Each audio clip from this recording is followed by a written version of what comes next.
So what was the genesis for this course, Change Your Character, 9 Hexagrams for Rebirth?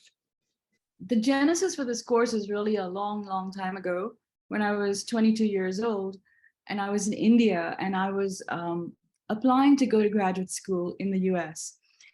And the I Ching came into my life because my brother, he just was into buying books and he bought a bunch of books about it. They were lying around the house and I started to read it and do the I Ching. And I had applied to 10 universities and it was a really big deal for me in India and it was expensive for my father. Even the application was, by the time you did the exchange. And I started doing the I Ching and I would ask about whether I was going to go to go to the US or not. And the I Ching would give me this hexagram, the traveling stranger, hexagram 56, which tells you how to conduct yourself in a foreign land. So I felt like, oh, I must be going because it's telling me how to conduct myself in a foreign land. And so it would give me this little boost of encouragement. And this is in the face of having applied to 10 places and I kept getting rejections, one after the other. I got 9 rejections. And every time I would do the I Ching, and the I Ching would give me, not every time, but almost every time, this one hexagram, the traveling stranger. It was a pattern. And so it literally would encourage me to continue, persevere because of that hexagram.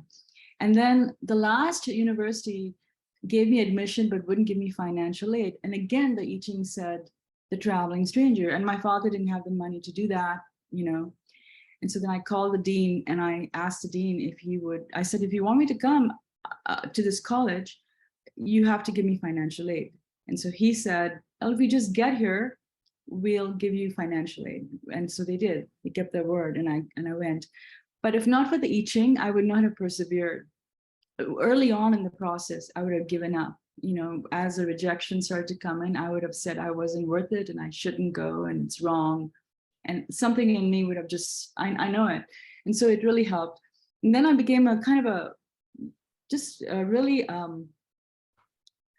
passionate about, I became passionate about understanding the I Ching because I couldn't understand how this book that was written 2000 years ago in China and then translated into German by this person could be so much like a living thing in its relationship to me. And that is still a profound mystery for me. I don't understand it. And many people have studied it and don't quite understand it. But what I'm beginning to think is that there's an energy in the words, in the meaning that's being communicated, and the person who wrote it is in a very high state of consciousness, and they're able to see this hologram and they're able to see it on this, and then they were able to write it in a holographic way so that it would fit many different situations. So anyway, after that, I was like, I had an I Ching with me all the time. I studied it, and then in 1990, and that was in 1984. In 1994, I was introduced to a Lakota shaman who had this course where he taught people nine hexagrams for character development. So I apprenticed to him and I studied these 9 hexagrams for 2 years. And during that period, I went through many big transformations. I would have an epiphany at the end of each, like during the course of studying some hexagram, one of those 9, I would have an epiphany of understanding about either the hexagram's meaning or myself or some situation or just something, like a understanding of life. It was like, and it would be literally an epiphany, and my heart chakra would start to go and my energy would rise. And my insight, it was like a psychedelic experience can be, but less less intense, I guess is the word, less intense. So that's one thing. And so then years later in 2015, Ibogaine came into my life. And I was invited to do a psychospiritual journey at Crossroads. And I was working on their brand and their website at the time. So I did the journey, and it was the most fantastic, biggest journey I've ever taken with a psychedelic medicine. And it, on a physical level, it ended my addiction to sugar, and I was able to heal my diabetes. And I was able to do, and to this day, I just manage it with juice, green juice, and carb-free diet. But that original reset that happened for me with the sugar was really big, because it's very hard to give it up. And so that was a big gift to me on a physiological level. On a psycho-spiritual level, I was shown this whole thing about epigenetics that I'm still unpacking. So I'm really not going to talk about it at the moment, but a big lesson about healing. So I came out of that saying, wow, I don't even have words for it. I came out of that just profoundly impacted on every level. And so I said, well, why doesn't the world know about this? Why isn't everybody talking about this? Why aren't we using it to end opioid addiction? And so I decided to make a documentary, Iboga Saves, and I got together with Eric Thierman, a director, and we started to interview people. And we have about 50 to 60 hours of footage, and we're still making that movie.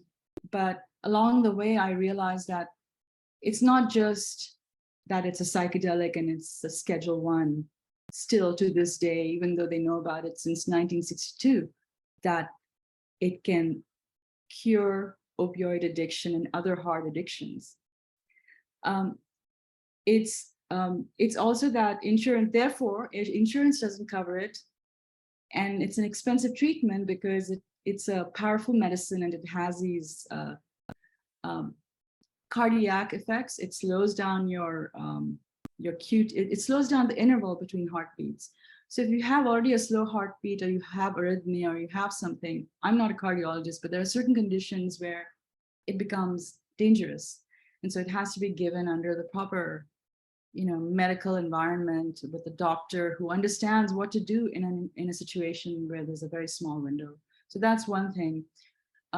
So if insurance doesn't cover it, and the clinical protocols and stuff are not in place because it's not part of the medical healthcare system as a result.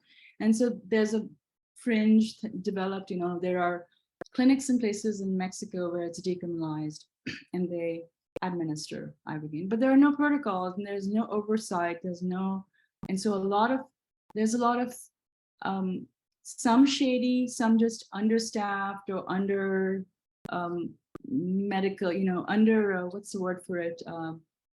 They just don't have the right equipment, to monitor things, EKG, etc.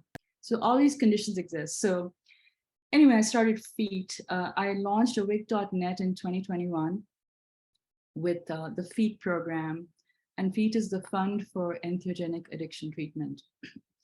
And the goal of FEAT is to give people who apply for the grant. I think the pain point in the ibogaine and addiction recovery pathway is that there's not a lot of access to integration. Clinics will do that, like they'll have a psychologist you can have some sessions with, few weeks. But integration is really much more of a long-term process, because the person has to go home or back to their home environment, and they have to literally, they have to change everything. And it starts with their character. And the ibogaine has given you a huge jump start into feeling your true self again. However, the pain point is integration. So 9 months is a long period of time.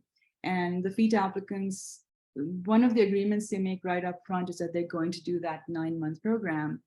And they're actually going to pay for it. That's the one part of the whole thing that they're going to pay for, the $900 for the program. So that's their skin in the game when they come into FEAT as an applicant, and we're going to raise the rest. And so that's how awake.net was born. And so FEAT is the Fund for Entheogenic Addiction Treatment, and the mission is to end opioid addiction. one person at a time by giving healing grants that will allow them to travel to a clinic in Mexico or Africa or wherever it's legal, a clinic that's following the protocols, and they'll do their integration, their flood dose ibogaine treatment there. And then when they come back, they have access to an integration program, which is a 9-month program. And that's going to be taught by myself as well as mentors and masters from the ibogaine and entheogenic community, and also the general, transformational wellness community is what I call it, because it's not just the ibogaine treatment that you need. You need a bunch of you need access to people who can help you shift and change your consciousness and your life and your character and your relationships, and it's really a lot. So the 9-month program provides that communal support on awake.net, and it's accessible to anyone who's anywhere in the world or anywhere in the US, whoever it is who's going through not just ibogaine, someone who's going through any entheogenic, big heroic dose journey has really shifted profoundly on the inside, and they have to go through a journey to integrate that on the outside. And there's no set time limit for how long that takes. Everyone's different, but at least here they'll be able to form community and have support in an organic online way that can be global, basically.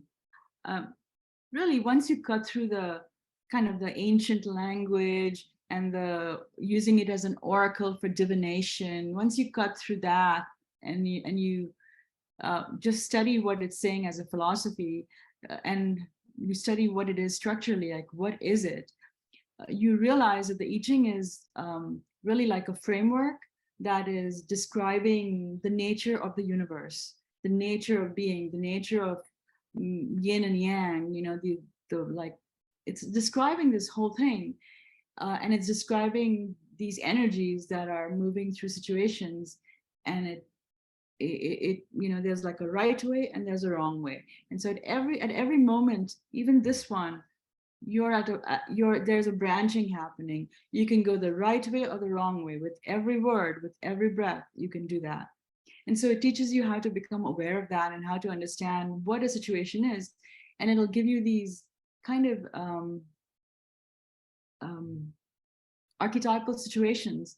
And when you do it, and when you ask a question, you'll get an answer, and it'll resonate for you, and it'll start to guide you that way. And it's so uncanny the way that it will resonate for you, that I'm hoping to share my fascination and how it worked for me with the class by doing this.